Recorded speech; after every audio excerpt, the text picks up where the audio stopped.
Так, ассаламу алейкум. Вітаю вас, друзья.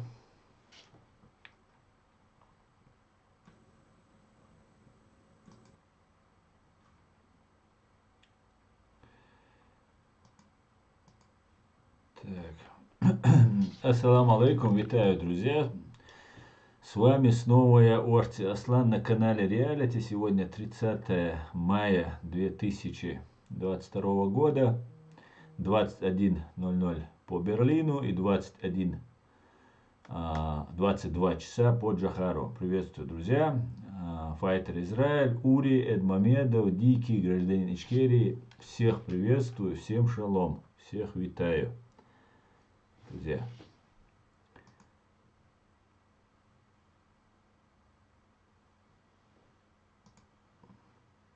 Так.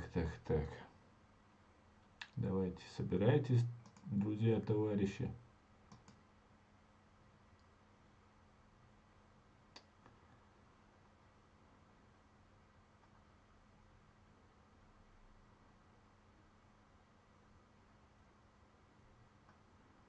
Так.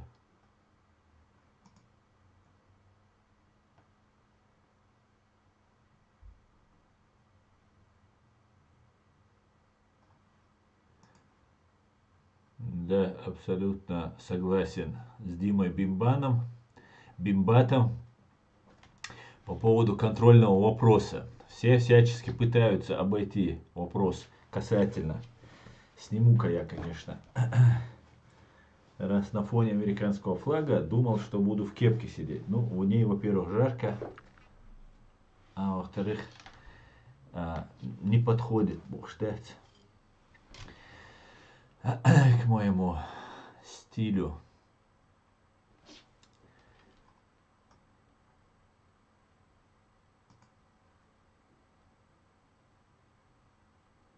Сейчас, друзья. Скажите, как интернет? Тянет, не тянет? Все нормально у нас?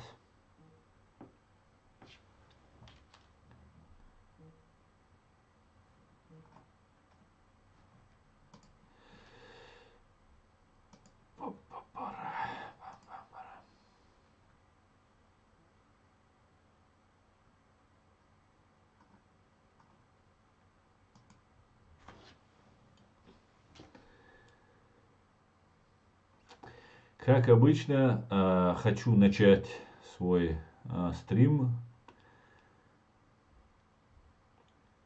сообщение от Генерального штаба Сбройных сил Украины о потерях, которые несут фашисты в Украине. Ситуация напряженная, накаленная, очень нелегко, скажем так. Но за вчерашние сутки около 200 штук террористов и оккупантов в Украине уничтожено. Итак, на сегодняшний день убитых орков, оккупантов составило 30 350 штук. Из них 200 человек за прошедшие сутки ликвидировано. День был удачный, сутки были удачные, 11 танков уничтожено и боевых бронированных машин 12 штук уничтожено, артиллерийских систем 12 штук. Это потому, что украинцы пошли в контрнаступательные действия, начали проводить, и русские начали нести потери. Итого танков 1349, боевых бронированных машин 3282, артиллерийских систем 643, РСЗВ 205 штук, за сутки уничтожено 2 штуки, анти-аэркрафт 93, как и было, ничего нового, самолеты, вертолеты, как обычно, за сутки не сбито, по крайней мере на тот момент, пока поступает информация. Итого самолетов 207 уничтожено, вертолетов 174 уничтожено, беспилотных летательных аппаратов оперативно-тактического уровня 507 общей сложности, и за сутки 3 штуки уничтожено. Сбито 2 крылатые ракеты, итого их 118 стало. Корабли, лодки, военные корабли, лодки 13 штук, и ни одного не затоплено, не подбито, к сожалению. Автомобильная техника и автоцистерны составили 2258 за сутки, плюс 18 штук. Спецтехника, как было вчера, позавчера и позапозавчера, 48 штук. Самые большие потери противник последние сутки наблюдали в запорожском направлении. Российский враг понес наибольшие потери за минувшие сутки на запорожском направлении. Данные обновляются. Вот такая вот ситуация на сегодняшний день. Также я хочу напомнить, что во временно оккупированной Чеченской Республики Ичкерия очень большое давление местная банда УФСБ, террористов, мерзавцев и подонков, которые находятся во временно оккупированной Чеченской Республике, во главе с Игорем Кочневым, родственником, да, братом человека, который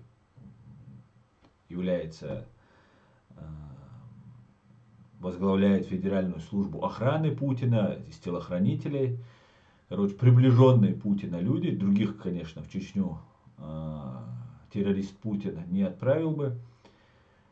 И Игорь Кочнев, идя по стопам предыдущего своего кровавого коллеги Игоря Хвостикова, продолжают угнетать, подвергать репрессиям чеченский народ. Но ни Игорю Хвостикову, ни Игорю Кочневу, ни им, ни их ведомству, их учреждению террористическому это с рук не сойдет. Да, мула, мы есть, мы всех знаем, сегодня 21 век, и не получится никак спрятаться и уйти от ответственности. Ситуация меняется, через год она изменится или через 10 лет, для нас не имеет значения. Мы в состоянии войны с фашистской Россией находимся вот уже 28 лет. Ну, можно даже сказать смело все 30 лет с первых дней становления нашей государственности, объявления нашей независимости. Мы находимся в войне. Русские террористы терроризируют чеченский народ очень давно.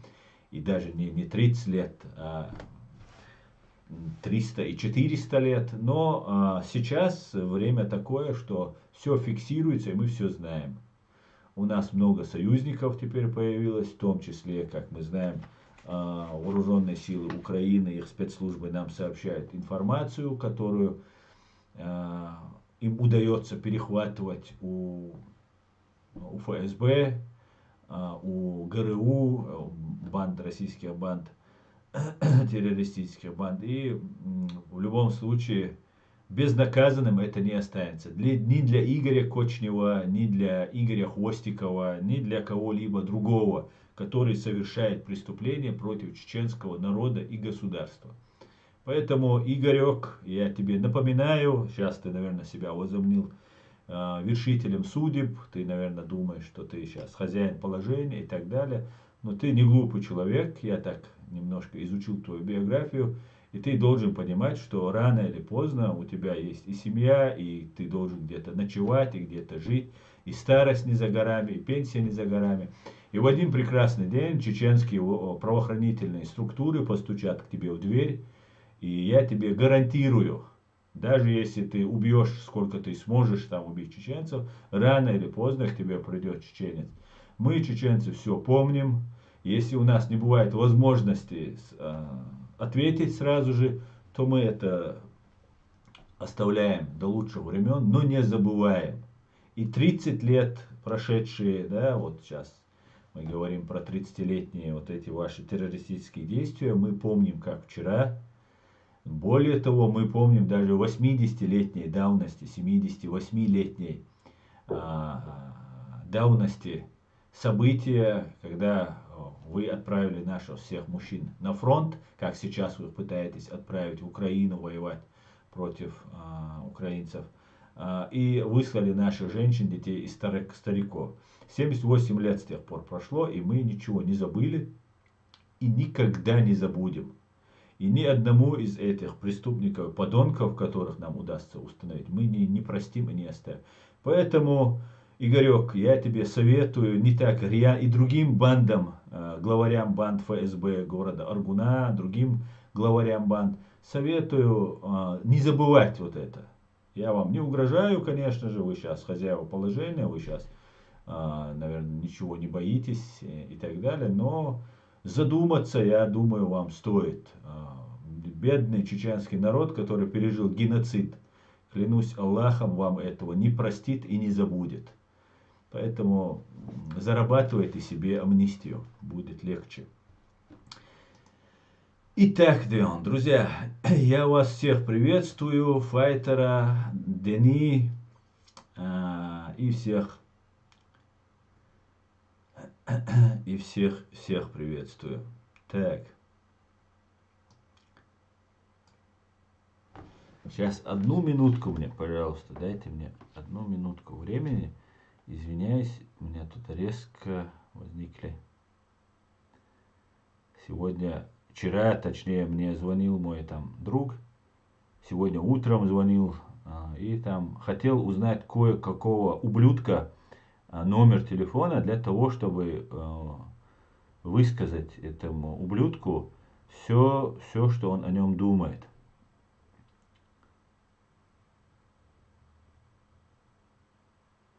Так, Салауди Саидов Бошигу.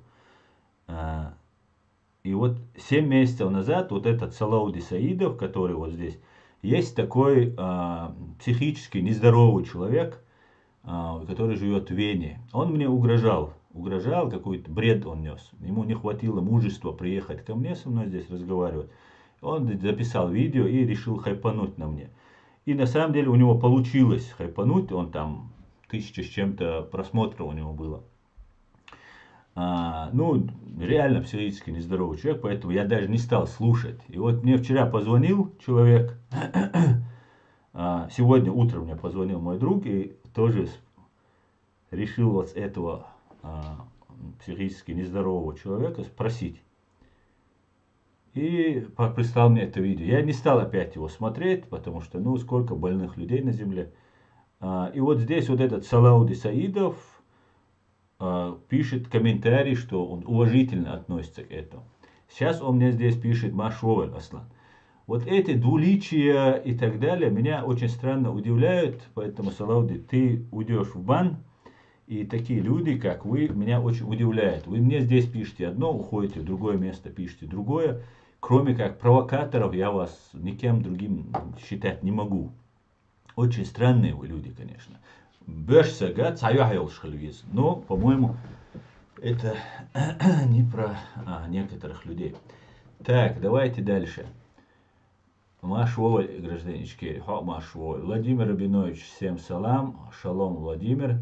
Асабек Тутаев, салам. Так. Тянет и нет, все хорошо, Аслан. Слава Богу.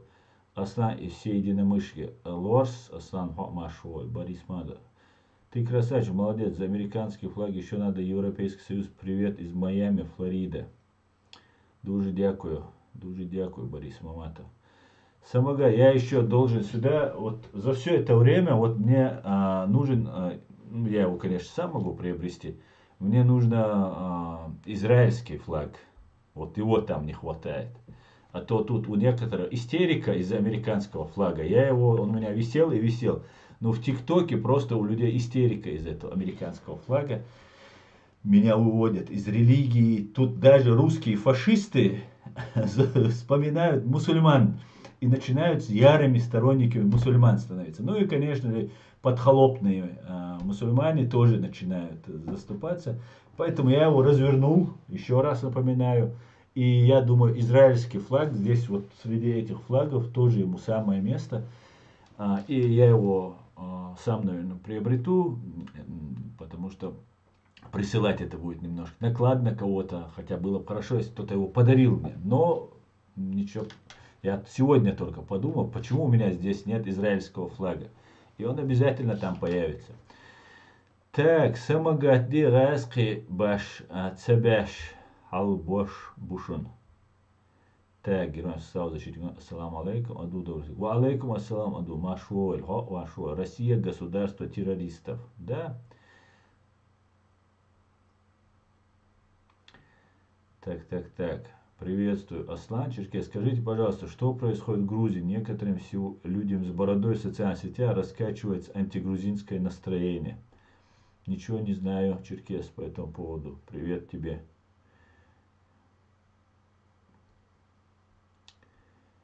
Так, ичкерийцы, волки, кадыровцы, лохи. Ага. Салам алейкум. Все, о чем ты сейчас говоришь, не стоит это делать. Ассалам алейкум, салам. Так, салам алейкум. Ичкерийцы, волки. Ассалам алейкум. Асан, что ты скажешь насчет наших земель, на которые претендуют некоторые ингуши? Я скажу то, что говорил ва алейкум ассалам, сказал Джохар Дудаев, что это не время, чтобы нам сейчас обсуждать, и у нас никаких вопросов с ингушами с границы нет. Это все провокация, которую нам искусственно навязывают, и я целенаправленно не поддерживаю эту пропаганду, которую нам пытаются навязать. И хочу сказать по поводу, и как сказал Руслан Аушев, Ингушетия начинается в Хасуюрте и заканчивается в пригородном. Чеченская республика Ичкерия начинается в пригородном и заканчивается в Хасуюрте. Вот что я хочу сказать. Салам алейкум, шудамагу алейкум ассалам. Бештек хуль аслан цаю ахир цагуль юк пал, короче. Так, ассалам алейкум, ва алейкум ассалам. Да, Асламбек Тутаев, ты мне давно проталкиваешь английский флаг. Знаете, почему я английский флаг не повесил? После того, что сделал Борис Джонсон, хотя Англия сделала очень много и давно, да, но вот то, что мне прямо просто меня восхитило просто Бориса Джонсона, и хорошо, что в нем есть кавказская кровь, и это очень льстит, да. Когда он сказал, что он Америку, что он ответит за Украину, если атомный удар фашисты русские нанесут. И английский флаг я не вешал, потому что про меня здесь распускали слухи, и я рассказывал, раньше рассказывал, что там я там на английскую разведку работаю, меня прислали вместо там Закаева место занять, там еще что-то. И так далее, и так далее. Поэтому я не вешал этот английский флаг. Хотя он уже давно должен был здесь висеть. Да. Так, Москва, столица алкашей. Так, я стеной за Аслана на краю земли найдем, если скажет. Так, Муслим, не надо никого находить. Все отлично уже. Я еле отговорил своего друга, который мне в 6 утра, он мне ночью вчера в 1:30 написал, а я в 6 утра увидел это его сообщение, и он мне просил дать его координаты, поэтому нет, не надо. Это давно решилось бы вопрос, просто в этом нет необходимости никакой. Так, ведь ингуши делают митинги насчет этого, просят правительство России решить этот вопрос. Самое ужасное, что для ингушей уважаемым является тот провокатор Ахмед Барахот. Джемле, давай сейчас не будем говорить об этом, и это провокация искусственно накрученная, никакого спора там нет, это все искусственно. Если бы там что-то могло решаться митингами и так далее, эта Россия была бы другой страной, понимаете?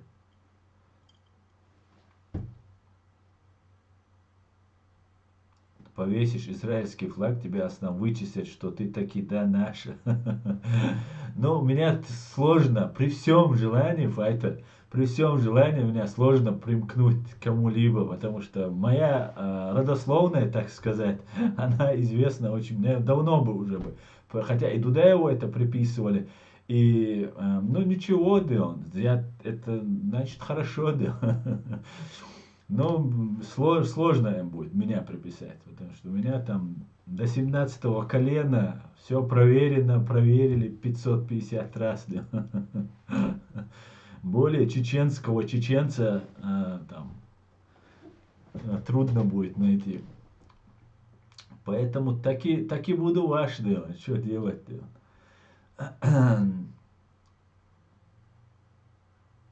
Так, друзья, давайте я вам тогда зачитаю еще немножко сообщения. Российские солдаты готовы убивать своих генералов, которые заставляют их перейти в наступление. Да, в Донецкой области российские контрактники чуть не расстреляли своего генерала Валерия Солодчука и его охранников, которые пришли обуздать бунт и заставить командиров продолжать воевать. Солдаты отказались выполнять приказ и были готовы взорвать высоких гостей. Вот и российский генерал позорно убежал с фронта, виляя хвостом. Об этом свидетельствует новый телефонный разговор заграбников, который перехватила СБУ. У нас батарея практически вся в отказ пошла. Вот он начал стволом махать, стрелять и так далее. Давайте я вам дам послушать просто это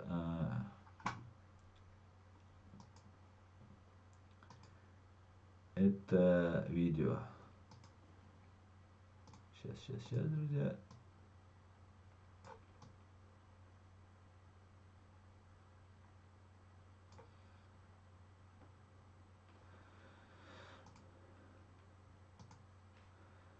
Так.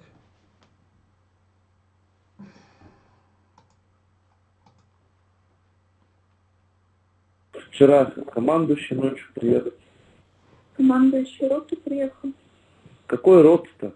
Округом. Он приехал, ему вопрос там задали, у кого окончание контракта. Тебе, у меня спрашивают, тебе, говорит, сколько осталось до конца контракта? Я говорю, 20 копейками дней. Он, ну вот тебе 20 дней, говорит, чтобы сдохнуть здесь. Он что, охуел? Ну вот так, и потом все в отказ пошли нахуй вперед и ехать на передок ебашить. Ну это вообще бред уже. У нас от БТГРа от 600 человек у нас 215 осталось.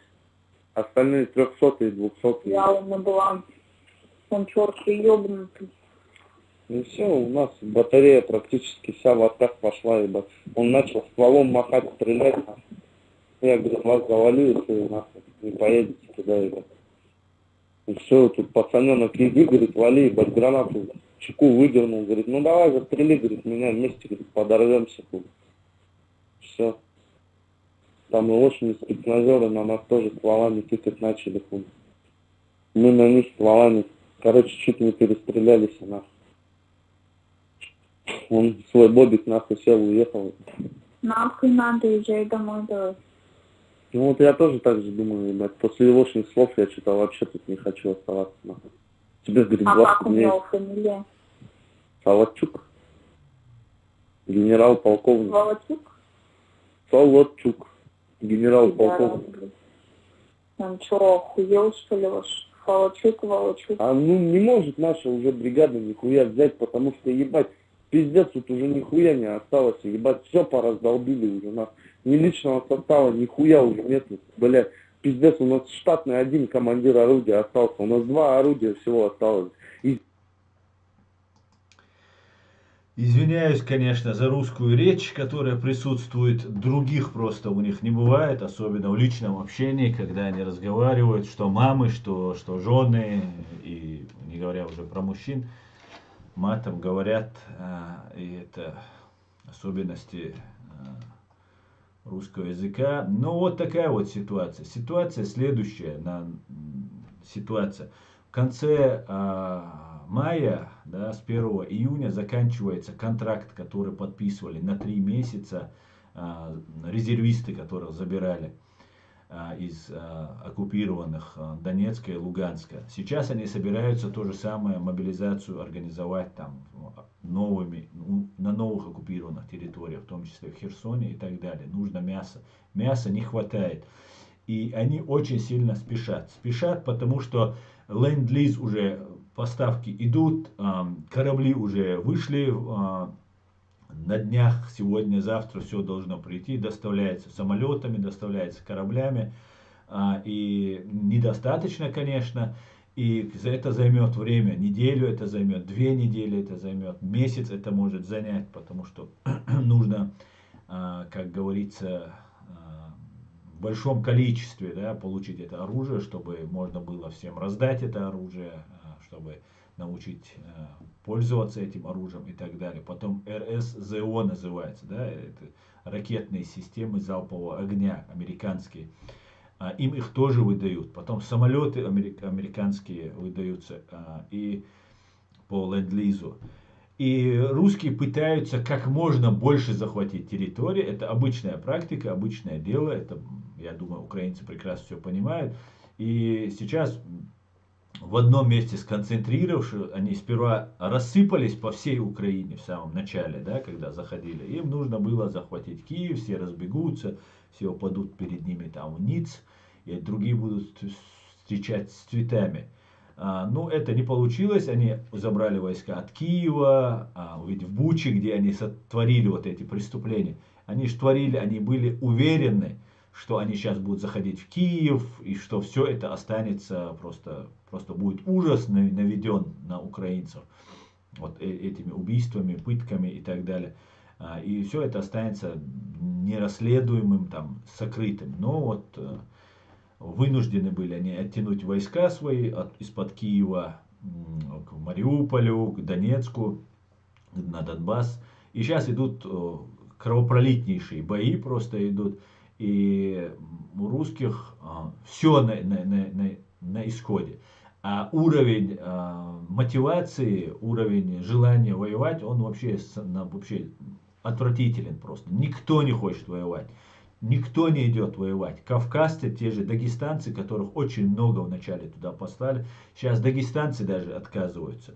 Все отказываются туда идти воевать, потому что, ну, как вы понимаете, Украина еще больше, такой пик сейчас время, вот месяц буквально, вот июнь месяц, даже еще быстрее все это произойдет, потому что будет поставляться оружие, и на расстоянии 70, 80, 100 километров украинцы будут просто ставить, разведка работает, как мы знаем, 42 страны в мире помогают Украине, и шансов у русских победить вообще нет никаких абсолютно.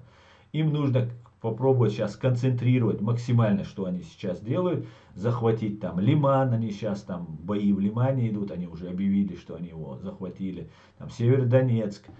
И вот нужно как можно больше захватить территорию, и вот уже начать тогда торговаться, вот тогда остановиться они пытаются, окопаться, спрятаться, и вот оттуда уже вести какие-то свои и переговоры, и свои дальше террористические свои действия. Поэтому они спешат. Но что бы они ни делали, у них не получается ничего. Да, еще больше гибнет людей, больше погибает людей из-за интенсивности, из-за активности фашистов. Но, несмотря на это, конечно же, Украина чувствует себя очень уверенно, все нормально.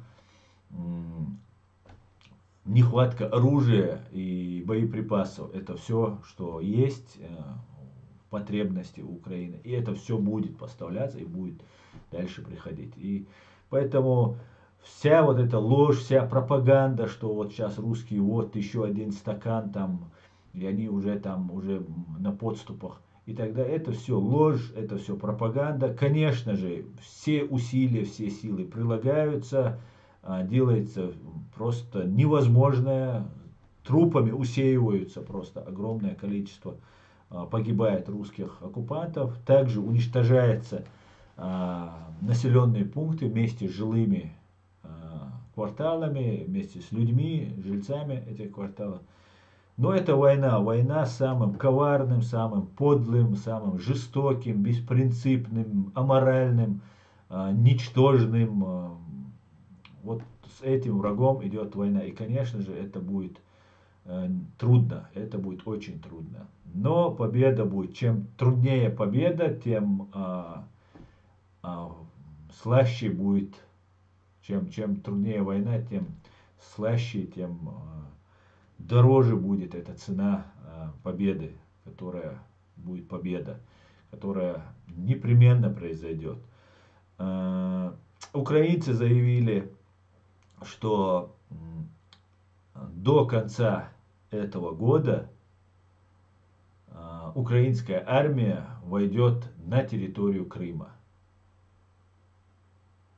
Поэтому я советую всем крымчанам, которые там из фашистской России понаехали, покинуть. Ну и коллаборантам тоже я советую, потому что, ну, наверное, не надо им советовать, но все равно не могу не посоветовать, как правозащитник, все равно жалко. Бегите как можно быстрее, бегите из территории Крыма, потому что до конца года украинцы планируют войти в Крым. Итак, друзья, давайте еще оперативной информации. Я на 18 часов вам расскажу, чтобы это было в видеоформате, чтобы у меня это осталось на канале, потому что происходят исторические события.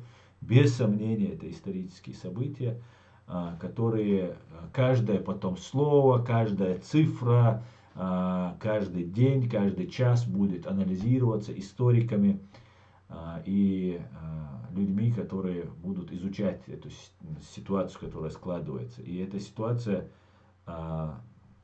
только на начальном этапе своего развития.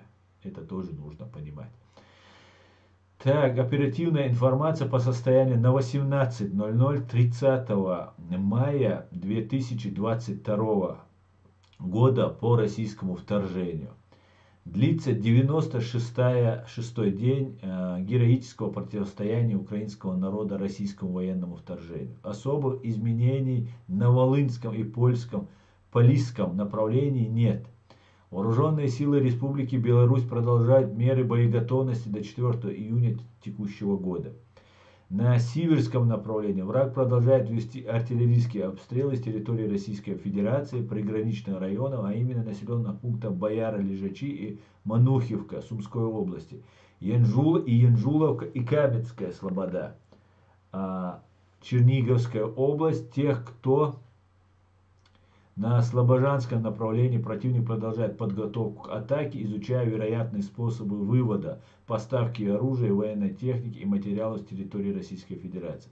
Так как здесь перевод через Google Chrome может немножко отличаться от русского языка. В целях снижения наступательного потенциала наших войск силы обороны ведут огневые удары по позициям и ствольной реактивной артиллерии. Враг не провел Харьковское направление активных действий. Основные усилия направлены на сдерживание действий украинских подразделений, обстрелы гражданской инфраструктуры в районах населенных пунктов Одноробовка, Уди, Рюский Тишки и Черкасский Тишки. На славянском направлении противник продолжает перегруппировку войск для возобновления атаки на направлениях Изюм и Барвинковки, Изюм и Славянске. Направление населенного пункта Курулько совершил попытку штурма, не имел успеха, вышел на ранее занятые позиции. На Донецком направлении враг, помимо артиллерийских обстрелов, нанес авиационные удары по районам Новоселовка и Лисичанска, ракетные удары по районам населенных пунктов Солидар и Сиверск. На Лиманском направлении враг перегруппируется и готовится к атаке. Попробовал провести разведку через водные препятствия. На Северодонецком направлении противник ведет штурмовые действия в районе Северодонецка, Ташкивка и Устиновки. Боевые действия продолжаются. На Бахмутском направлении идут бои в районах населенных пунктах Камышуваха, Новолуганск и Берестове. На Авдеевском, Кураховском, Новопавловском, Запорожском направлении у врага не получается, пытается усилить группировку и компенсировать потери за счет устаревшей и обновленной техники. Противник не проводил активных боевых действий на Пивденобузском направлении. Обстрелы гражданской инфраструктуры в районах Посад-Покровский, Осокоревки, Нововоронцовки, Благодатной, Партизанской и другие. В ходе успешного продвижения подразделений сил обороны враг понес потери и восстановился из населенного пункта Николаевка Херсонской области, что привело к паническим настроениям среди военнослужащих других подразделений вооруженных сил Российской Федерации. На Криворижском направлении противник наносит огневой удар артиллерии нашего войск и ведет контрбатарейный бой. В акваториях Черного моря и Азовских морей корабли Черноморского флота продолжают выполнять задачи по изоляции зоны боевых действий. Проведение разведки береговой огневой поддержки. Противник блокирует гражданское судоходство в северо-западной части Черного моря. Готовность к применению ракетного оружия в акватории Черного моря находится один носитель крылатой ракеты морского базира типа «Калибр». В целях обеспечения объединенного подразделения вооруженных сил РФ, расположенный на острове Змеиный, отмечен переход на остров Дуган десантника и 2 противодиверсионных катера «Раптор». Оккупанты продолжают расширять систему ПВО во временно оккупированном Крыму. В указанных районах противник дополнительно развернул 2 зенитные ракетные дивизии С-300 и 4-й армии Южного военного округа. Российские оккупанты продолжают нести потери в Украине, что приводит к дальнейшему снижению морально-психологического состояния. Число личного состава противника постоянно увеличивается, который всеми способами пытается избежать боевых действий. Верим в ЗСУ, вместе мы победим, слава Украине. Героям слава, друзья.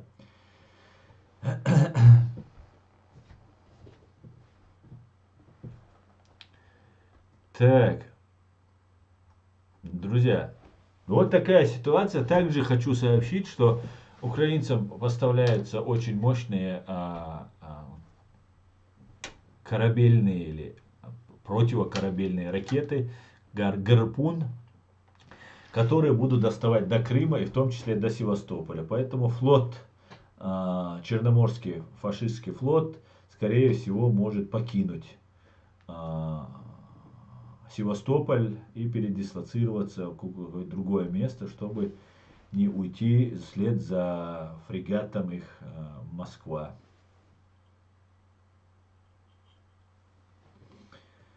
Класс, мат, любовь, у них русский, нежная. Да. Та же туфта, что была в Чечне, говорит Джохардуда. Да, абсолютно верно, Джохардуда. Раньше всех не называли черкесами. В первой чеченско-русской бойне в начале 18 века чеченцы упоминаются именно как чеченцы. Подчеркиваю, сам многочисленный народ на Северном Кавказе после черкесов. Ничего, скоро с дома престарелых будут рекрутировать. Шурдамар. Опирайтесь всегда на исторические факты и реалии. Так. Украинцы и чеченцы показали главное не бояться оккупанта. Это пример другим народам. Это было бы начало. Буча это было бы начало. Да, совершенно верно, Уля. Если же Украину сейчас не отстоят, а сейчас, знаете, я понимаю национальные интересы, они у всех должны быть. Я сам выступаю за интересы, национальные интересы и так далее. Но когда сейчас некоторые страны пытаются на противоречиях, да, что сейчас американцы вот так принципиально, англичане, американцы вот так принципиально заняли позицию в отношении Украины. И в этот момент там французы, немцы, итальянцы пытаются погреть руку на этом, да, сейчас говорили про эмбарго на нефть и газ. Теперь сейчас это будет не эмбарго, вернее это будет эмбарго, но только это будет эмбарго на то, что поставляется там по морю, а трубопровод это не эмбарго там и так далее. Ну, короче, каждый пытается поиметь себе какую-то выгоду.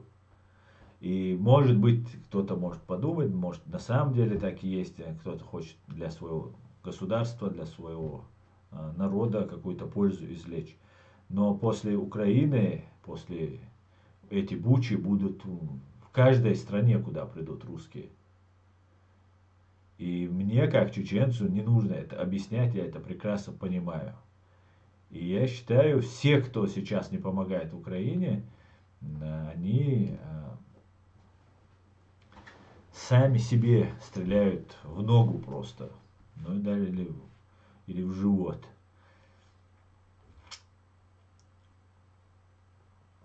Так, если не знаете историю, спросите, я отвечу. Я изучал историю народа Кавказа, да и всемирно в течение 10 лет. Круто, да не? Салам алейкум. Из Израиля от Азербайджана. Слава Украине, смерть фашистам, свободу Ичкерии. Героям слава. Алейкум ассалам, Ильгар. Если бы Запад раньше поставил бы вооружение Украины, давно пинками выперли бы русских орков. Гражданин Ичкери, вежери лахт наш бог, тем мои цараш, вы цадич, дух дардиц. Так, пока еще можно перейти через мост. Ясно. Да, Джахар. За кавказским татарам называли азербайджанцев в рашистских источниках 18 века.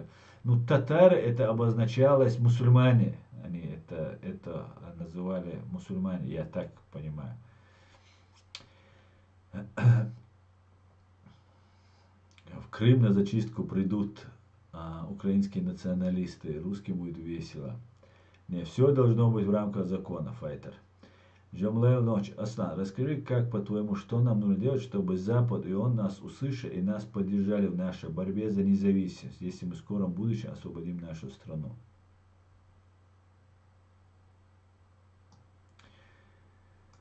Для того, что с нами считались, да, вообще в любом демократическом обществе, демократия это власть народа, и один лидер должен быть, который, и одна идеология, одни взгляды. Чтобы этого не было, русские фашисты очень много постарались и воспользовались своей агентурой, которая среди нас имеется. И вот таким вот образом, ну, и агентура, и полезные идиоты, ну и сами мы, чеченцы, народ такой своеобразный, поэтому первое, что, чтобы нас Запад поддержал, конечно, нам нужно единство. А единство, для этого нам нужен один лидер, которого мы будем поддерживать. Ну и, конечно же, должна быть понятная наша программа, идеология, к которой мы идем, на чем мы, с чем мы обращаемся за помощью Запада. Если, например, мы будем коммунистами и будем говорить Западу: так, Запад, мы коммунисты, пожалуйста, нас поддержи в этом, то мы все прекрасно понимаем, что коммунистов Запад поддерживать не будет. Нужно идти к китайцам, да, или к севернокорейцам, чтобы нас поддержали как коммунистов. Если мы строим шариат, нам нужно идти к Саудовской Аравии, которая нам не поможет. Использует, правда, но не поможет. Потому что помочь она не может, она сама себе помочь не может. Она держится за руку Америки и готова делать все, что скажут американцы. Главное, чтобы американцы с ними дружили и так далее. И они весь арабский мир и весь мусульманский мир, конечно же, готовы использовать для своих нужд и так далее. Но американцы выполняют свои обязательства перед ними, ну и так далее, и так далее. То же самое можно сказать по Талибан. Талибан тоже никому ничем помочь не может. Даже за все это время войны нам не присылал Талибан, хотя он сам воевал, конечно, ну, хоть какую-то там помощь в лице бойцов каких-нибудь там или еще чего-то. Хотя наши бойцы на более меньшей территории мы были, но были люди, которые с Кавказа там были и так далее. И на чем мы строим, да, мы должны быть понятны, когда мы к миру обращаемся. Например, если мы обращаемся к Западу и к ООН. Ну, у нас есть на чем строиться государство. У нас есть наше государство, у нас есть наша конституция, у нас есть все, у нас имеется для этого. И мы должны строго стоять на том, что у нас есть конституция, что у нас есть государство. Но среди нас есть агентура, да, которая работает на русских, потом работает на другие спецслужбы. А другим спецслужбам не интересно, что думают чеченцы, какие-то чаяния чеченцев, какие-то переживания, заботы, будущее чеченцев. Это никого не волнует. Потому что человек, который работает в определенных специальных службах определенного государства, этот человек утром уходит на работу, вечером приходит домой, и он думает о благе своего народа и своего государства. Он за это получает награды, за это получает звездочки, погоны, зарплату и так далее, и так далее. Остальное все это туфта на постном массе, которая нам втирает. Мы должны думать о себе. О себе. До сих пор Украина не признает нас как государство. Представьте, на 8 лет в состоянии войны находится. Например, Михаил Саакашвили, большой реформатор там и так далее, и так далее. Были сейчас в Польше, он не произносил слово Чечня. Вот как каждый к нам относится, я хочу сказать. И мы также должны, мы должны это все просто понимать. Да? Поэтому у нас есть Конституция 92 года. У нас есть Конституция с изменениями, которые были внесены в 97 году нашим парламентом. Я за то, чтобы вернуться просто все вот это, разобрать это все, вернуться к Конституции 92 года. И нам нужно, чтобы нас кто-то представлял на этом Западе. Нам нужно, чтобы нас представляли люди, которые думают о чеченском народе, которые не думают о Ичкерии как о бизнес-проекте, который делают. Это то, что нам нужно для того, чтобы обращаться к Западу. У нас есть Конституция, у нас есть все основания для того, чтобы нас Запад помог нам. Наоборот, мы имеем право требовать от Запада, мы имеем право предъявлять разные претензии к Западу. Да? Конечно, в рамках, как это положено, но дипломатично, иногда, может даже не дипломатично, но нужно этим добиваться и это делать. Нас уже слышат, до нас есть дело, но у нас нет единства. Вот сейчас очень много людей сейчас были, которые говорили нам, что только шариат, только это. И нас выставляли, меня лично выставляли, как будто я против мусульман, я враг мусульман, там, чуть ли меня из религии не выводили. Да? Просто такфир дешь, и делали это. И теперь эти люди переобуваются. Нет у них никакой позиции. Их задача власть захватить. Сейчас будут изменения. Они думают, что сейчас будут изменения. Да, они будут. Но им нужно сейчас что-то намутить все. И вот в этой мутной воде, которая сейчас начинает мутиться начинает, и там нужно им что-то поймать. И они не остановятся. Они были вокруг Дудаева, они были вокруг Масхадова, они были всегда, повсюду. Большому сожалению, они были, есть и будут среди нас. Дом даться. Кроме, если они выявляются как преступники, разоблачать, сажать в тюрьму. Для этого у нас нужно, чтобы у нас было государство, чтобы мы их привлекали. Проект, как Чеченская республика Ичкерия, как мы ее понимаем, в принципе, уже многие не верят в этот проект. Кроме вот нас, которые тут собрались. И если мы в это не верим, большая часть, которая представляет, все, кто реально верит в Чеченскую республику Ичкерия, их убивают, их сажают, их дискредитируют, их запугивают. И они, люди, которые, по большей части, все, кто прошел вот эту страшную войну, они принимали участие в боевых действиях, и они, легко их можно обвинить в терроризме, там, похищениях людей, еще в чем-то, потому что мы знаем, как это все было, и где-то кто-то рядом стоял, где-то что-то как-то было, и если ты не работаешь там на турецкие, английские, еще какие-нибудь спецслужбы, то у тебя большие проблемы, если ты где-то стоял с тем, кто воровал людей, кто там еще что-то делал. Даже если ты сам в этом не принимал участие, с твоей группы, знакомый, твой брат, сват, они не могут говорить, заявить о себе. Они делу независимости Ичкерии, они очень много знают, они очень много информации владеют, и они никогда не предавали идею своего народа, который 300-400 лет. Ни за рубль не продавали, ни за доллар не продавали, ни за что не продавали. И прошли до конца. И раненые, и не раненые, все они есть. Но они молчат. Считай, их нет, если они молчат. Да, они могут советовать, они могут подсказывать и так далее. И то, если вам будут доверять, нам будут доверять. Для того, чтобы нас Запад услышал, он нас слышит, и лидеры появятся, да, Алмула. И я верю в это, надеюсь на это, да, Алмула. Нам нужно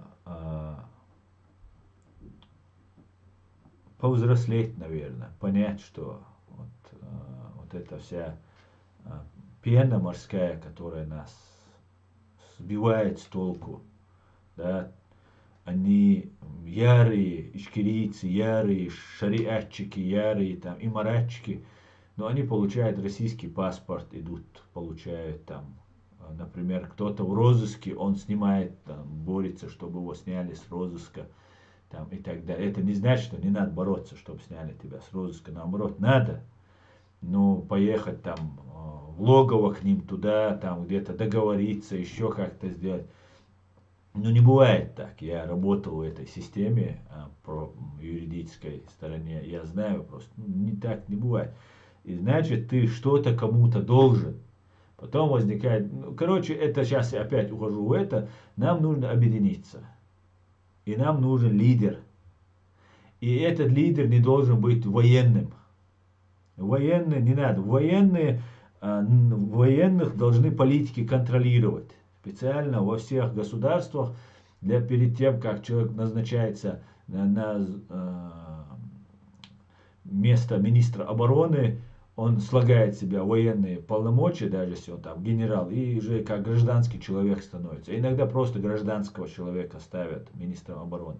Потому что за военными нужен контроль. Глаз да глаз. У военных одно направление там.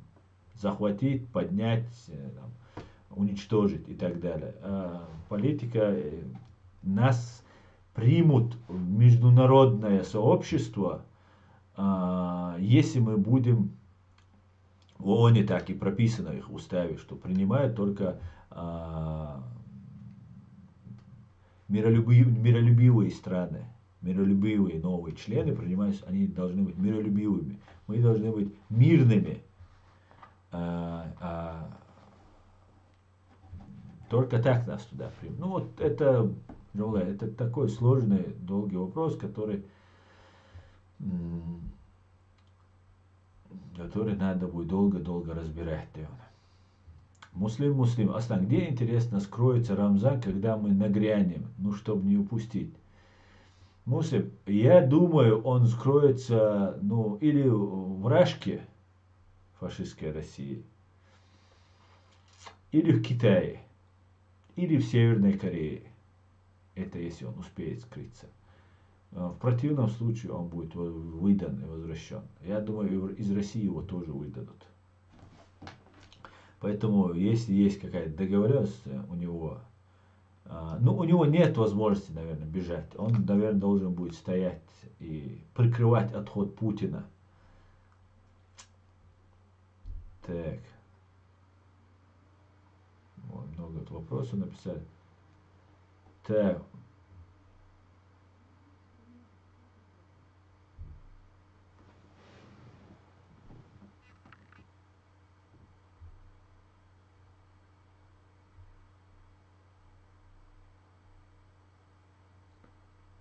Так. دير شيمتر مجوش واخيات جيخات خليفات وييتسا تقو وترقل دير دوتر يوم خاسون وشا سو اصلا واتسا دا جاغر абсолютно ты прав. Izvojit hadüçe de ivoj elzsvoj dinir erdóst és dokkar. Hos dalojcan asbese, táum po zídés asbese, dalojcan asbolaros. Хож денир эрбош бац, уэйдо денир эрдоштеш.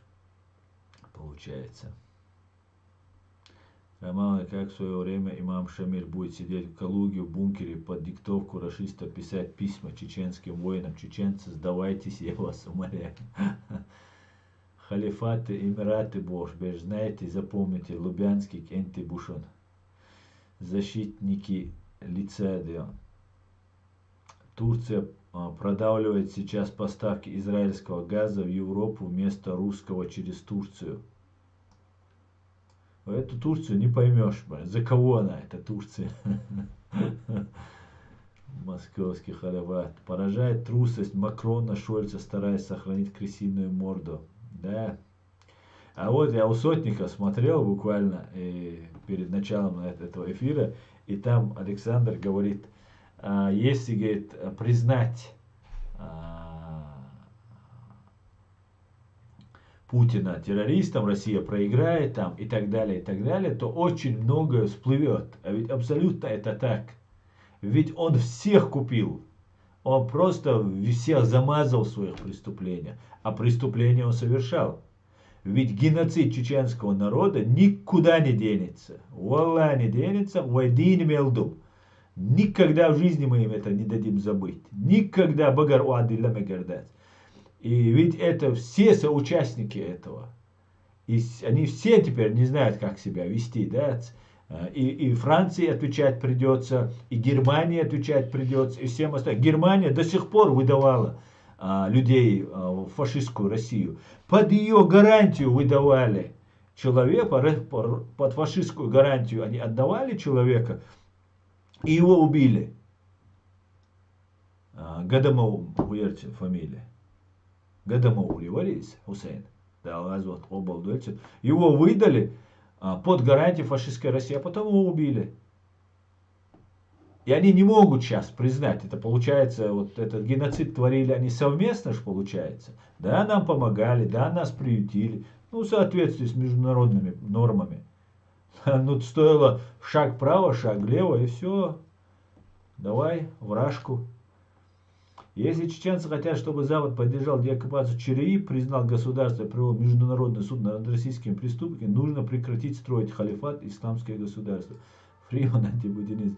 Самое интересное, Фриман антипутинист. Они не умеют ни халифат построить, ни исламское государство. Просто говорить только они могут. Они не знают, как его построить. Они ничего не делают для этого строительства. Они просто об этом говорят. Просто говорят, и людей сбивают с толку. От каждой Кавказской республики должно быть хоть несколько представителей и какая-то демократическая партия, заявляющая о независимости отделения от Швабрастана, и не пытаться под религиозной маркой бороться за свободу Кавказа до последнего чеченца. Аду Давлетюк. Абсолютно, Аду, я с тобой согласен.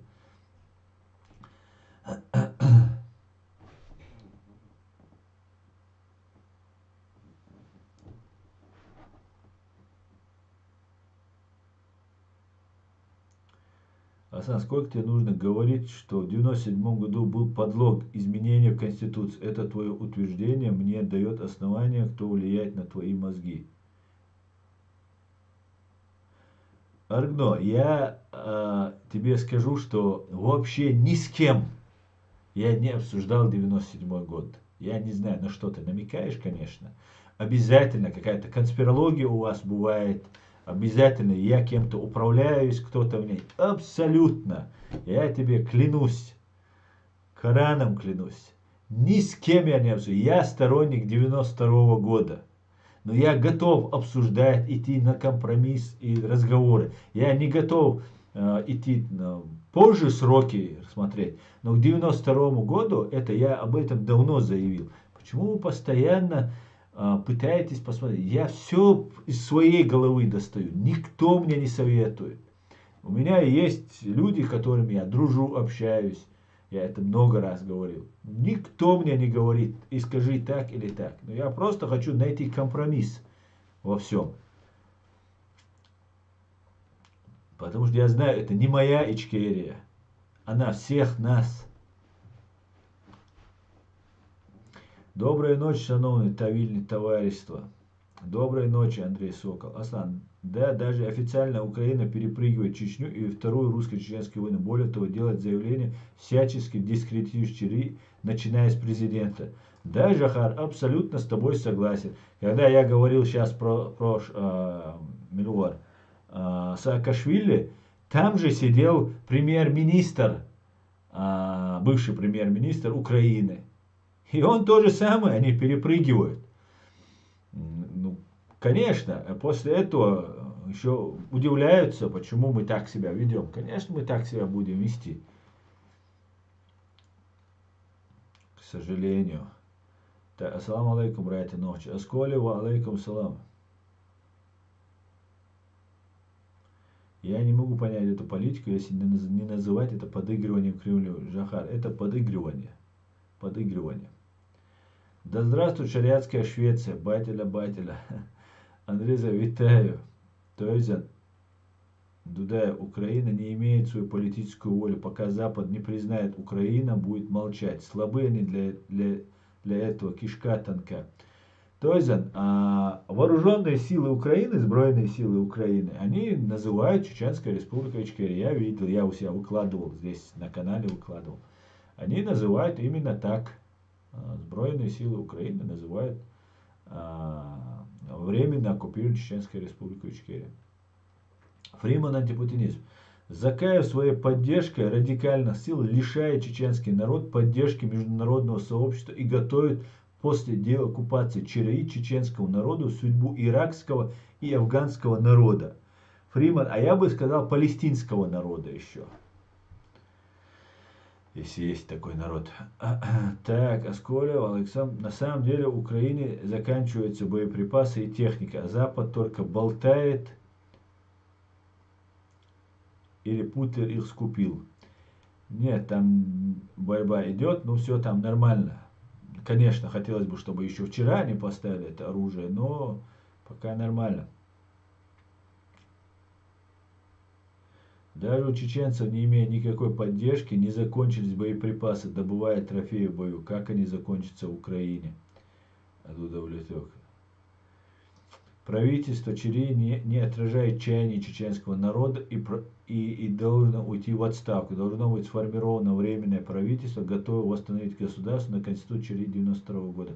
Фриман антипутинизм. Ну кто-то должен это предложить. Не здесь у меня в чате, а где-то наши умные люди, которые разбираются в этом, должны сесть и сделать это.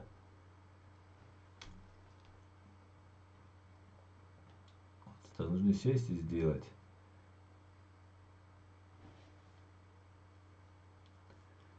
Конституция ЧРИ 1992 года – это гарантия безопасности чеченского народа в будущем. А аферисты хотят сделать из законной Конституции Исламского государства 2002 года, Конституции Исламского государства 2002 гарантию безопасности для себя. Согласен.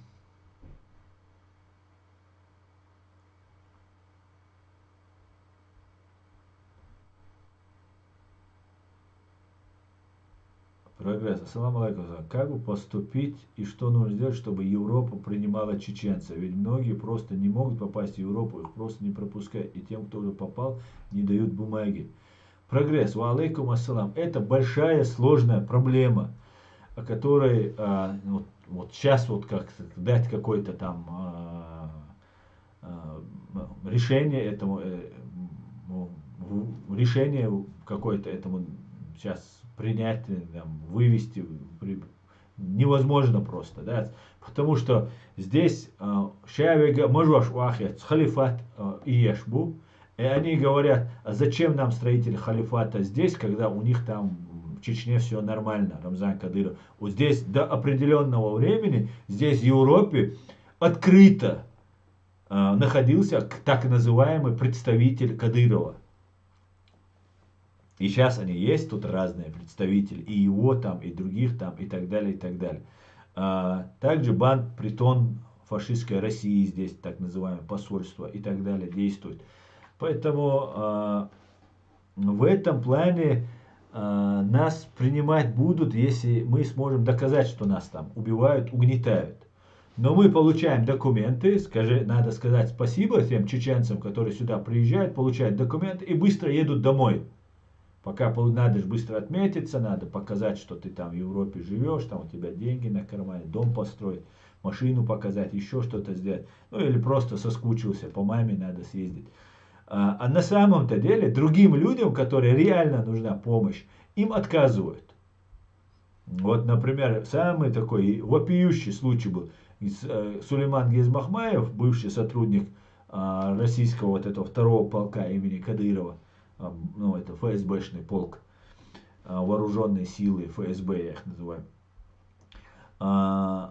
Он приехал сюда и рассказал, что на его глазах казнили 13 человек. Немцам здесь. Ему не поверили, он получил отказ. И после этого отказа я с ним познакомился. Он сказал, я вот написал, но мне не поверили. И вот он приехал ко мне в Гамбург. Ну, 13 человек на глазах человека убили. Он говорит, нет, нам это не интересно, уезжай. Им это не интересно. Вот такое отношение к нам. По нашей вине в том числе. Конечно, русские очень много делают. Например, у меня где-то было несколько бумажек. Вот такие вот кипа, короче, бумажек, где указано, что на основании чего, на основании какой литературы немецкие суды отказывают предоставлении чеченцам убежища. И вот там, знаете что? Ой, лахуна, даилар.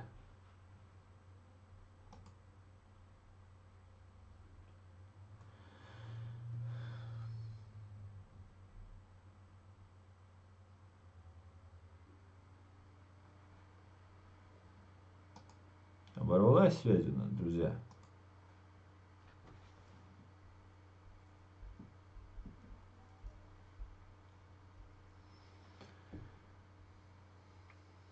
Так, оборвал.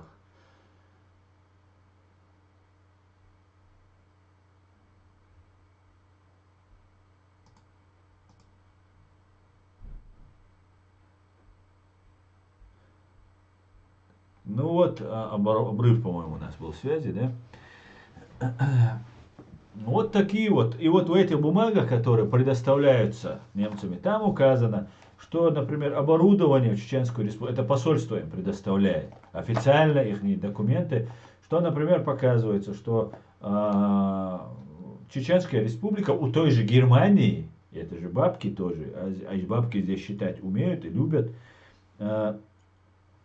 предоставили оборудование медицинское там за сколько-то 100 тысяч долларов, евро, или там за миллион, за два, за полтора оборудования. Другой вопрос, что никто не умеет пользоваться этим оборудованием, или там оно стоит просто, или что просто деньги отмываются таким образом и так далее. Ну там много таких, там убийства чести, там как-то происходит, там, ну еще разные другие. Потом религиозный вот это экстремизм, который все-таки Путин поборолся. Помните, в Мюнхен приехал Путин, и на этой Мюнхенской конференции сказал, что если вы очень хотите стать, ему журналист задает вопрос, вы там в Чечне нарушение прав человека и так далее. Он говорит, если вы тут за мусульман, тут за этих радикалов, там, приезжайте, мы вам найдем специалиста, займемся вами, там, и так далее, и так далее. И рядом сидят ублюдки, которые хихикают, делают вид. И Вейбехбу, их амир ждет твой цут и дегар. Хуз уахойшан, каддеш дочь, емадая варцхилларши, كديرة واحد تخلرشي هو قل مجوش واخيست وإن شاء الله تخبصل بنعدو تكون هنا خليفاتيز مهدي واللت وهما دير دات بوش عشنا بخوزا تندل تلوين بازيتيو تلو تندل ويتعمو ترقل تدو أحوهم ديت ولولجا حديلة ولا حدينشر إير ولا حديلة مستوى بوش ديت يوم ستدايوي وين يقع واش ستدايوي ستدايش ما داتسوي Дичь духдуар, я сейчас. Это самая болезненная для меня тема, которую я бился, я уже себе лоб расшиб, биться с этим. Так, давайте оставим эту тему. Даже у чеченца не имея никакой поддержки. Так.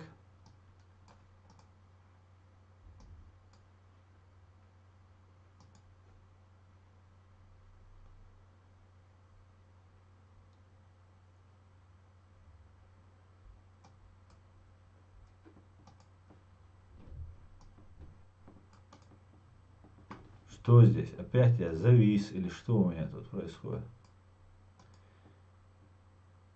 Так. Все уже отписались, да? Или... Зависает, друзья. Скажите, у меня тоже обрыв был. Так. Ну вот, каждый раз стоит начинаются какие-то проблемы. Асан, ты как раз являешься юристом. Так давай возглавь временное правительство на основе 92 года. Уверен, что большинство нашего народа тебя поддержит. Я не буду этим никогда заниматься. Я это сказал давным-давно. Я буду помощником, я буду помогать, я буду возглавлять это и участвовать в политике. Моя задача была, чтобы нас не выдавали, не убивали, за убитых 300 тысяч привлекли к ответственности и о нас говорили. И везде появились вот эти разные бородатые, которые начали говорить, что мы там шариат, когда им нужно шариат, когда им нужно халифат, когда им нужна демократия. И сейчас тоже вот этим людям им ничего не стыдно. Иадат, яят, цахумадат, шикапек, цанумна, яхьечабат. Я просто решил как-то помочь. Все, на меня рассчитывать не стоит. Есть много умных, талантливых, заслуженных людей, которые есть. Поэтому я ничего не могу в этом плане.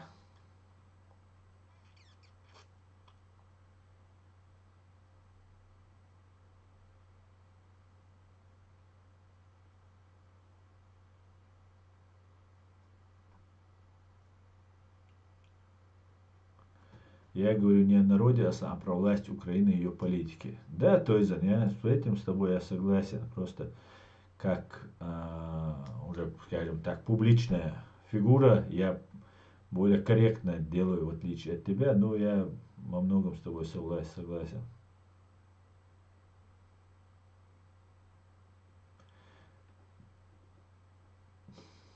Отвечаю сам. Видео ко дню Конституции я говорил, спрашиваю. Он дает ответ, что я прав, что парламент изменяет незаконно. Я не называю имя, каждый знает, чья это работа подлога. Арина, а почему ты не называешь это имя? Ты представляешься депутатом, бывшим депутатом. Ты говоришь, почему вы не называете имя? Вы хотите безопасности, чтобы это вас обошло стороной. Ну тогда, вот, как вы так получается? Вот в этом недоговорками, вот мы к сегодняшнему положению вещей пришли.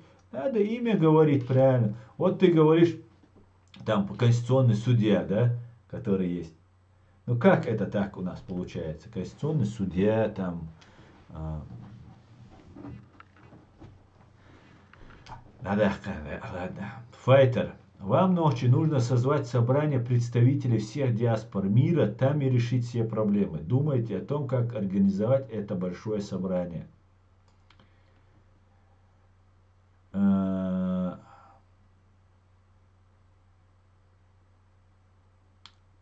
Файтерс. Легче сказать, чем сделать на самом деле. Ну, я за любой кипиш. Но мне нужны не симулякры люди, с которыми я хочу вести диалог. Если я с кем-то хочу, я должен этим людям доверять. Я должен знать, что эти люди в любой при удобном случае, если там им дадут денег, или там снимут с них уголовное дело, или еще что-нибудь, они и идею, и меня, и всех собравшихся не продадут. Но нет таких людей, я не вижу таких людей. Они тебя замочат, они тебя дискредитируют, они что угодно с тобой сделают. Как с ними иметь дела? Я не хочу с такими людьми дела иметь. Поэтому моя позиция ждать, когда появится лидер.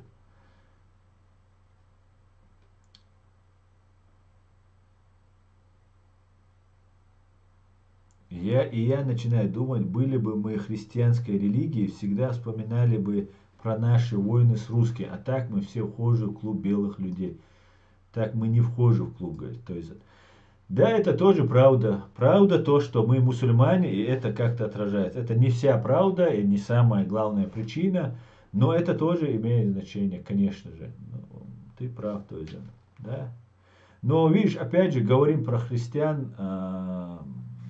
Христиане друг друга тоже и воюют, и ненавидят. Вот сейчас русские с украинцами воюют. Завтра будут они воевать с поляками, ну и так далее, и так далее.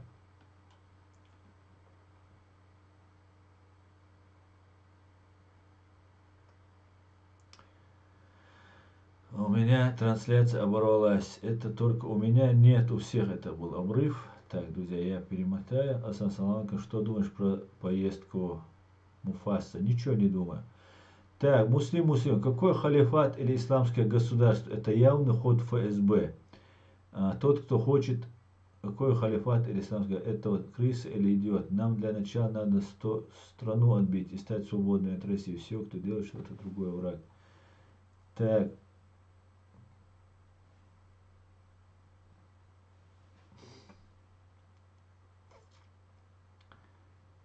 Так, свобода или смерть. Ассаламу алейкум, Асан. Трус Кадыров сегодня приезжал в парк по Павла Мусорова. Рядом с минуткой охрана даже скворечники проверяла.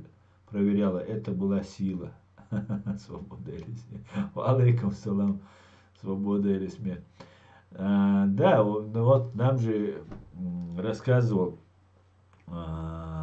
Сулейман Гизмахмаев, который из полка Кадырова был, второй полк имени Кадырова. Он рассказывал, что по улице, которую он проезжает, в дома, где живут люди, туда заходит их охрана, и они вот эту всю улицу оцепляют заранее, когда он должен там появиться.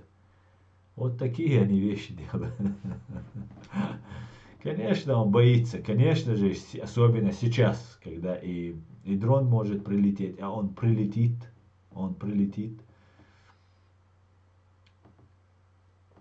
Ладно, посмотрим, где он.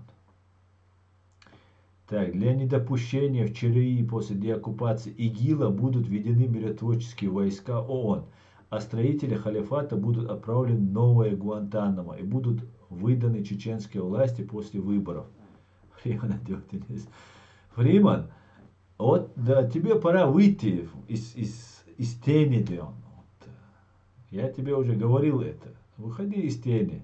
Ты умный парень. Очень хорошо разбираешься во всем. Выходи.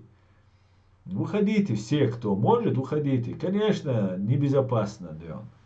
Небезопасно. Для родственников, в первую очередь, которые дома. Но если мы не будем делать, вот в таком положении будем сидеть. Сунам цаха. Далдикнах дуайхуна.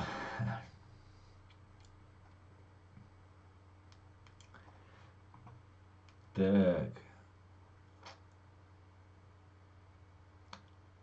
В любом государстве народ и власть разные. Лидером страны должен быть именно народ, должен выбрать того, кто не желает этот пост.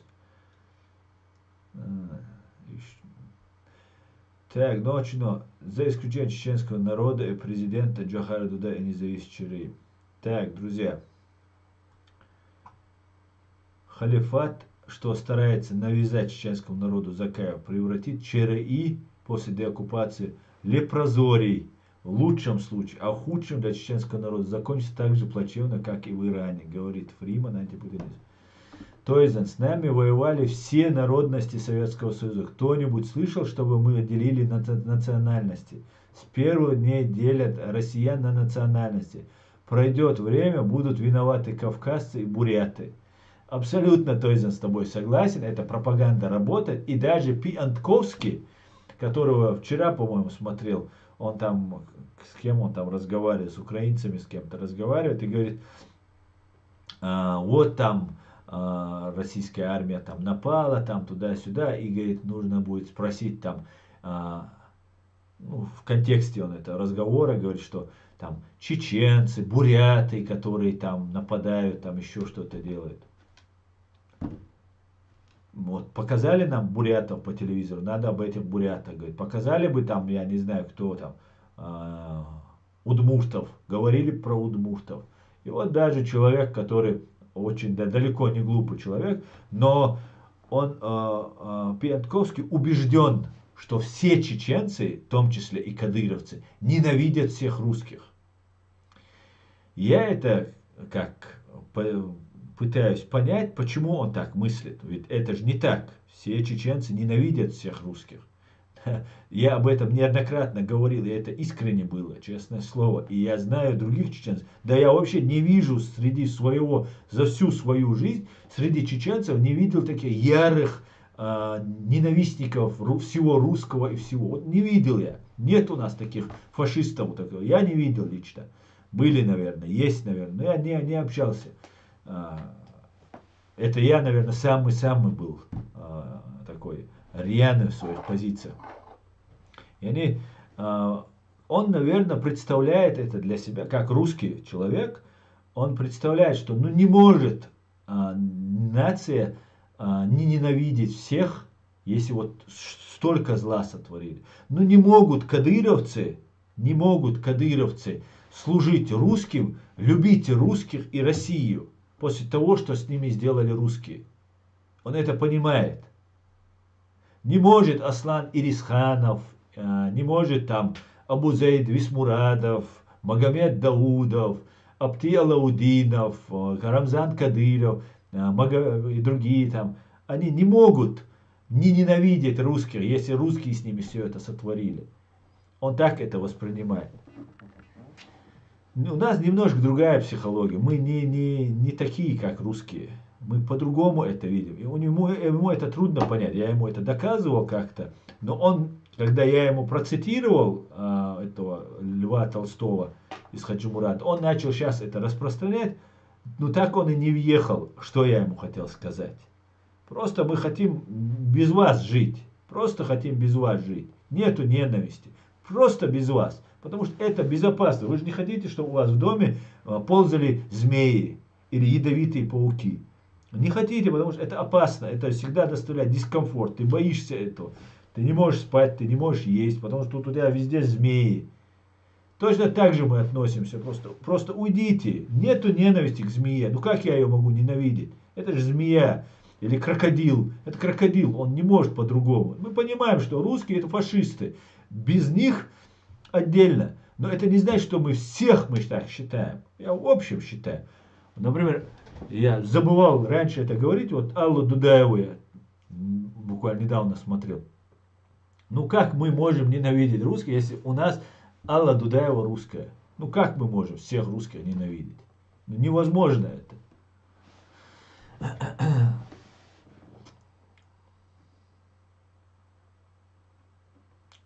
Уже Арестович и Каспаров обсуждают будущее новой России. Я генном уровне уже знаю, куда все это идет. Да, Арестович, между прочим, чуть-чуть смягчил свою риторику. В этом с этим ублюдком Каспаровым, этим имперцем, фашистом Каспаровым, Арестович, причем он заигрывает, если вы заметили, Фейгин, Каспаров, Ходорковский, Навальный. Вот с кем Арестович заигрывает. Вы понимаете, никогда он не говорит с Сотником, никогда он не говорит там с Курочкиными и с другими людьми. Почему не говорит? Для чего это? Почему это не делается? Потому что нет цели помочь уничтожить Россию. Есть цель сохранить эту Россию и договориться с ней. Вот о чем говорит Арестович. Так же, как и Гордон. Вот в таком направлении делается. И после того, как я выложил, а я уверен, Арестович смотрит меня, как я его тоже смотрю, так как я некоторые вещи замечал, то, что я говорил, он говорил об этом. Так вот, Арестович говорит, что Чеченская республика Ичкерия, он смягчился, он раньше сказал, что мы как бы часть России, он сказал, типа, внутри страны войну Россия вела, да, а сейчас он говорит, внутри, типа, часть России, но ичкерийцы считают, конечно, по-другому, он говорит. Теперь он и нашу позицию. Ну, спасибо, Алексей. Хоть на этом спасибо, Леон. Хотя, если мы будем исходить из позиции, что говорят русские в отношении Украины, то, поздравляю, вас тоже не существует.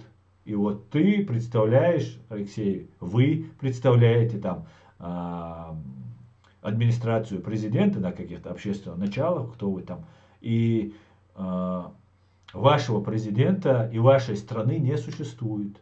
И значит, и ваша должность, она тоже такая фиговая, ничего не стоящая, как и ваша Украина. Так получается, правильно? Ведь русские так говорят.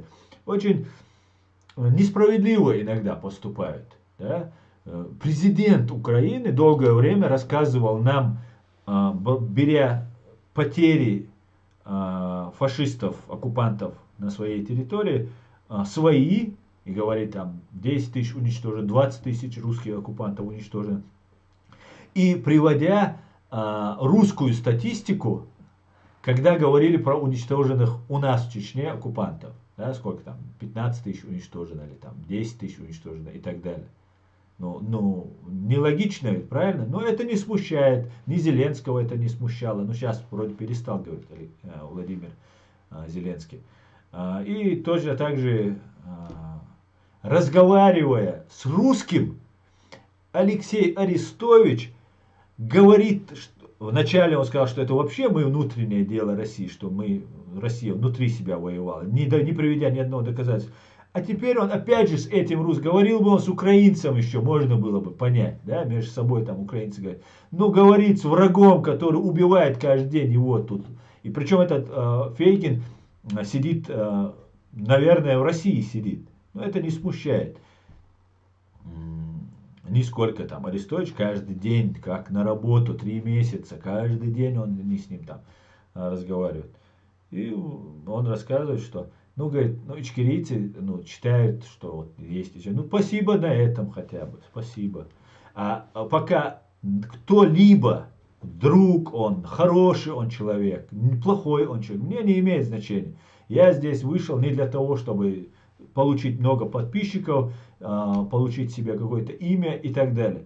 Наоборот, я во всем здесь проигрываю, выйдя, вот, занимаясь тем, чем я занимаюсь.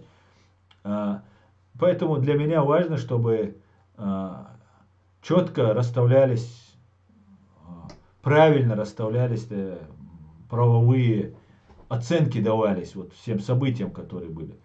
Любой человек, будь это кто этот был, который все 8 лет войны там в Украине выступал у Соловьева, там, как же его, Цымбалюк, Пиантковский, украинец, полуукраинец, полубелорус, Арестович, там, ну, гражданин Украины и так далее. Для меня не имеет значения. Если вы отказываете мне в праве на мое государство, незаконно, прошу заметить, только потому, что русские оккупанты так захотели, вы соглашаетесь с этим, тогда вы для меня являетесь, я всю Украину не могу сказать, потому что у меня очень много сейчас там и друзей, и сторонников, и я болею всей душой за Украину. Не могу просто позволить себе, хотя хочется иногда. Я считаю, что и Арестович, и Цымбалюк являются россиянами. Для меня они россияне. Вот я буду так относиться. Если меня кто-то причисляет к россиянину, то я его тоже причисляю на себя. Друг он, хороший он, плохой. Нет у меня друзей. Я вышел, чтобы вот эту позицию поправить. И я не могу с этого сдвинуться. Не угоду. Хотя мне нравится, как Алексей ведет, как он говорит. Очень толковый парень, далеко пойдет, если не продастся и не изменит своей родине. Это во время войны Чечню называть частью России, ну, они называли это, вот я это все понимаю, они все это время так говорили, и Гордон говорит, я Шевчуком, это вообще мой друг Шевчук, я его там люблю, там обожаю, говорит Гордон. Отличный парень, умный парень Гордон. Но он Шевчуком дружил. А Шевчук приезжал и на балалайке там играл для русских оккупантов, которые убивали чеченцев. Которые просто ад превратили для чеченцев, эту землю. И Кобзоном дружит Гордон. Да, это же, Кобзон тоже не глупый парень был, с чеченцами хорош. Никогда про чеченцев ничего плохого не скажет, но при этом всегда поддерживает линию партии. А зачем нам ваше доброе слово? Зачем нам ваше, какие хорошие, мужественные, смелые чеченцы, или перенесли они ужасы и тяготы, вы говорите. Зачем нам это нужно? Если вы нам в законном праве отказываете, из-за чего мы несем вот эти потери? Зачем нам это? Тогда вы россиянин, Гордон россиянин, Арестович россиянин, Цымбалюк россиянин. Для меня это россияне. И будут, пока не признают. Признают, все, другой вопрос. Пиантковский это гибнявый провокатор. Ну, Файтер, я не знаю, не думаю, что он гибнявый провокатор, ну, не знаю. Не знаю.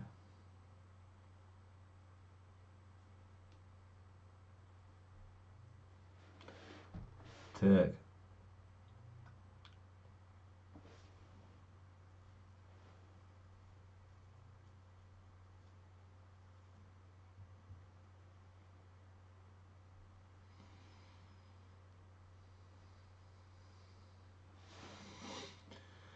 Алла Дудео и Читакуч — это статистическая погрешность.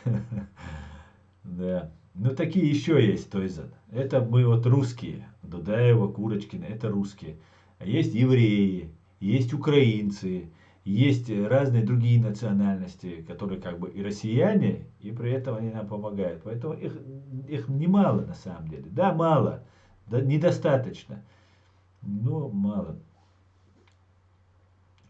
А сам посмотри, как Муждабаев разнес Каспарова. Я не смотрел, мне скидывали, я не смотрел Муждабаева.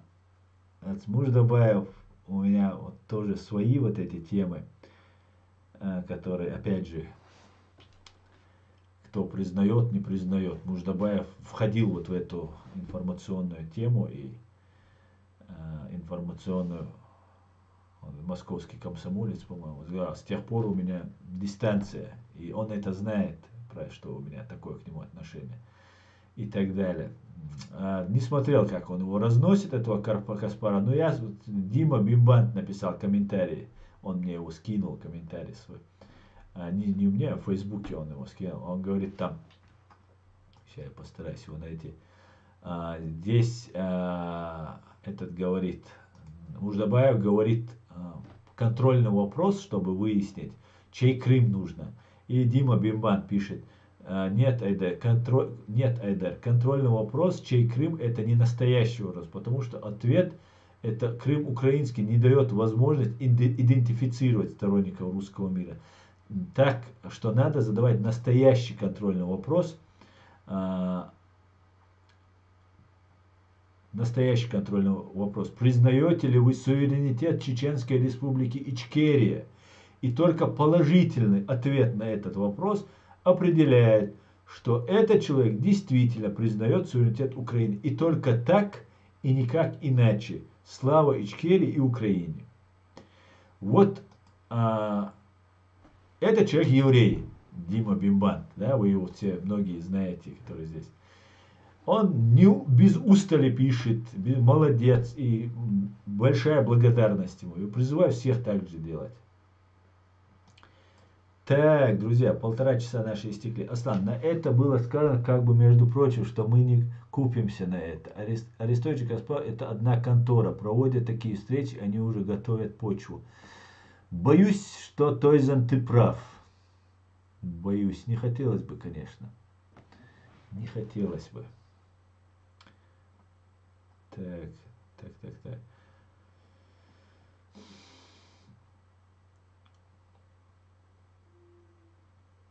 Файтер, браво, Аслан. Дякую, Файтер. Так, сколько не говори, но первым по носу русской армии дали чеченцы. Вооружения, которые были автоматы и гранатометы. Да, скоро, это так.